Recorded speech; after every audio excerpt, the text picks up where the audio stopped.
A Legend of the Dawn by Lord Dunsany. When the worlds and all began, the gods were stern and old, and they saw the beginning from under eyebrows hoar with years, all but Inzana, their child who played with the golden ball. Inzana was the child of all the gods, and the law before the beginning and thereafter was that all should obey the gods. Yet hither and thither went all Pegāna's gods to obey the Dawn-child, because she loved to be obeyed. It was dark all over the world, and even in Pegāna, where dwell the gods, it was dark when the child Inzana, the Dawn, first found her golden ball.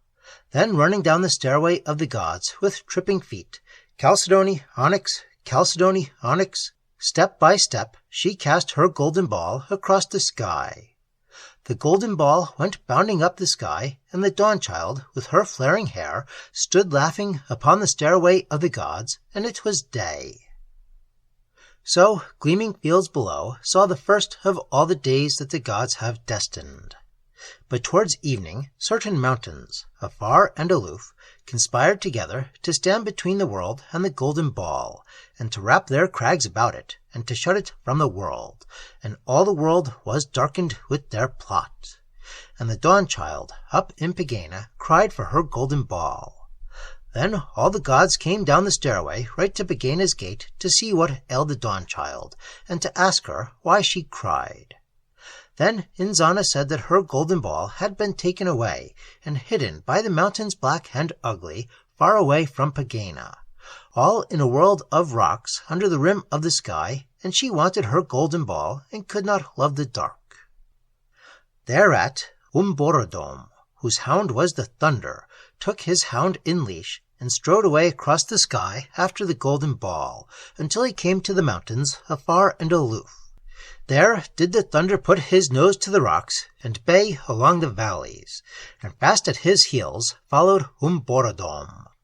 And the nearer the hound, the thunder, came to the golden ball, the louder did he bay. But haughty and silent stood the mountains, whose plot had darkened the world. All in the dark, among the crags in a mighty cavern, guarded by two twin peaks, at last they found the golden ball for which the Dawn-child wept. Then under the world went Umborodom, with his thunder panting behind him, and came in the dark before the morning from underneath the world, and gave the Dawn-child back her golden ball. And Inzana laughed and took it in her hands, and Umborodom went back into Pegāna, and at its threshold the thunder went to sleep. Again the Dawn-child tossed the golden ball far up into the blue across the sky, and the second morning shone upon the world, on lakes and oceans, and on drops of dew. But as the ball went bounding on its way, the prowling mists and the rain conspired together, and took it and wrapped it in their tattered cloaks, and carried it away. And through the rents in their garments gleamed the golden ball, but they held it fast, and carried it right away and underneath the world. Then on the onyx step Inzana sat down and wept, who could no more be happy without her golden ball. And again the gods were sorry, and the south wind came to tell her tales of most enchanted islands, to whom she listened not, nor yet to the tales of temples in lone lands that the east wind told her, who had stood beside her when she flung her golden ball. But from far away the west wind came with news of three grey travellers wrapped round with battered cloaks that carried away between them a golden ball. Then up leapt the north wind, he who guards the pole, and drew his sword of ice out of his scabbard of snow, and sped away along the road that leads across the blue. And in the darkness underneath the world he met the three grey travellers, and rushed upon them, and drove them far before him, smiting them with his sword, till their grey cloaks streamed with blood. And out of the midst of them, as they fled with flapping cloaks all red and grey and tattered, he leapt up with the golden ball, and gave it to the Dawn-child. Again Inzana tossed the ball into the sky, making the third day, and up it went, and fell towards the fields. And as Inzana stooped to pick it up, she suddenly heard the singing of all the birds that were. All the birds in the world were singing all together, and also all the streams. And Inzana sat and listened, and thought of no golden ball, nor ever of Chalcedony and onyx, nor of all her fathers the gods, but only of all the birds. Then in the woods and meadows, where they had all suddenly sung, they suddenly ceased. And Inzana, looking up, found that her ball was lost, and all alone in the stillness one owl laughed. When the gods heard Inzana crying for her ball, they clustered together on the threshold and peered into the dark, but saw no golden ball. And leaning forward, they cried out to the bat as he passed up and down, "Bat that seest all things, where is the golden ball?" And though the bat answered, none heard, and none of the winds had seen it, nor any of the birds, and there were only the eyes of the gods in the darkness peering for the golden ball. Then said the gods, "Thou hast lost thy golden ball." And they made her a moon of silver to roll about the sky. And the child cried and threw it upon the stairway, and chipped and broke its edges, and asked for the golden ball. And Limpang-Tung, the lord of music, who was least of all the gods, because the child cried still for her golden ball, stole out of Pegāna and crept across the sky, and found the birds of all the world sitting in trees and ivy, and whispering in the dark. He asked them one by one for news of the golden ball. Some had last seen it on a neighboring hill, and others in trees, though none knew where it was. A heron had seen it lying in a pond, but a wild duck in some reeds had seen it last as she came home across the hills, and then it was rolling very far away. At last the cock cried out that he had seen it lying beneath the world. There Limpang-Tung sought it, and the cock called to him through the darkness as he went, until at last he found the golden ball. Then Limpang-Tung went up into Pegāna and gave it to the dawn child, who played with the moon no more. And the cock and all his tribe cried out, "We found it! We found the golden ball!" Again Inzana tossed the ball afar, laughing with joy to see it, her hands stretched upwards, her golden hair afloat, and carefully she watched it as it fell. But alas, it fell with a splash into the great sea, and gleamed and shivered as it fell, till the waters became dark above it, and could be seen no more. And men on the world said, "How the dew has fallen, and how the mists set in with breezes from the streams." But the dew was the tears of the dawn child, and the mists were her sighs, when she said, "There will no more come a time when I play with my ball again, for now it is lost for ever." And the gods tried to comfort Inzana as she played with her silver moon, but she would not hear them, and went in tears to Slid, where he played with gleaming sails, and in his mighty treasury turned over gems and pearls, and lorded it over the sea. And she said, "O Slid, whose soul is in the sea, bring back my golden ball." And Slid stood up, swarthy and clad in seaweed, and mightily dived from the last Chalcedony step out of Pegāna's threshold straight into the ocean. There, on the sand, among the battered navies of the nautilus and broken weapons of the swordfish, hidden by dark water, he found the golden ball. And coming up in the night, all green and dripping, he carried it gleaming to the stairway of the gods, and brought it back to Inzana from the sea.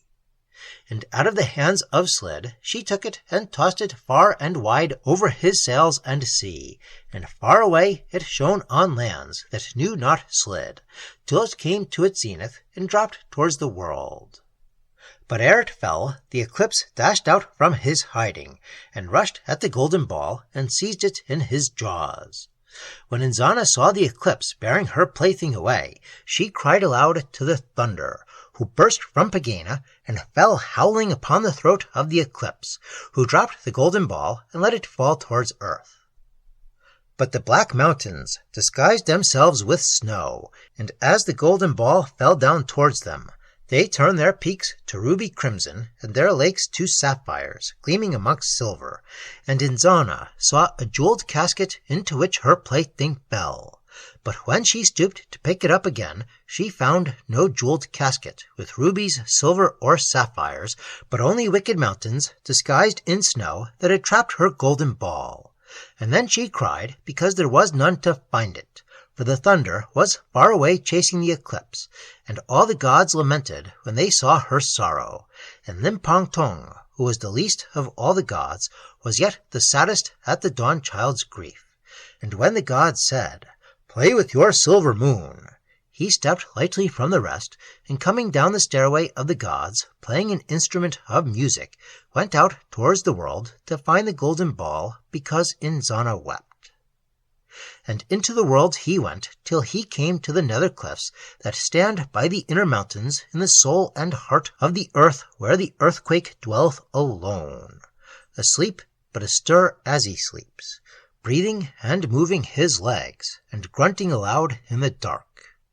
Then in the ear of the earthquake Limpang-Tung said a word that only the gods may say, and the earthquake started to his feet and flung the cave away, the cave wherein he slept between the cliffs, and shook himself, and went galloping abroad, and overturned the mountains that hid the golden ball, and bit the earth beneath them, and hurled their crags about, and covered himself with rocks and fallen hills, and went back to ravening and growling into the soul of the earth, and there lay down and slept again for 100 years.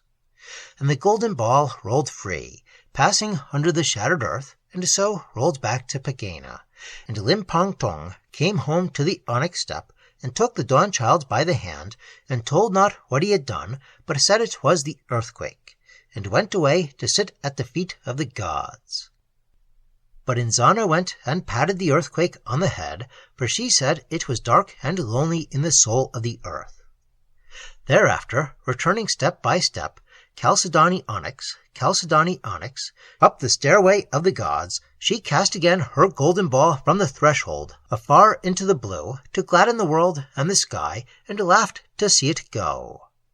And far away, Trogool upon the utter rim turned a page that was numbered 6 in a cipher that none might read, and as the golden ball went through the sky to gleam on lands and cities, there came the fog towards it, stooping as he walked, with his dark brown cloak about him, and behind him slunk the night.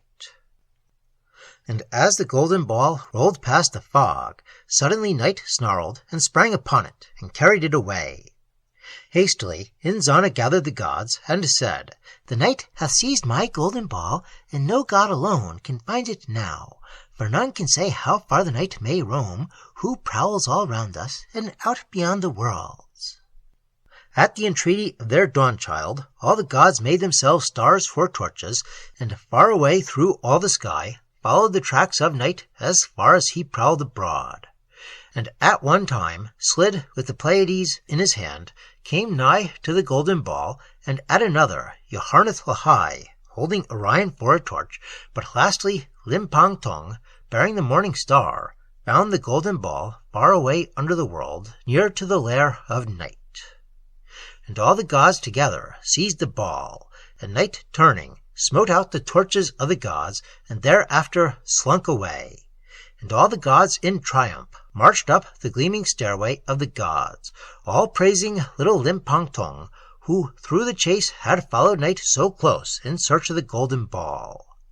Then, far below on the world, a human child cried out to the Dawn-child for the golden ball, and Inzana ceased from her play that illumined world and sky, and cast the ball from the threshold of the gods to the little human child that played in the fields below, and would one day die.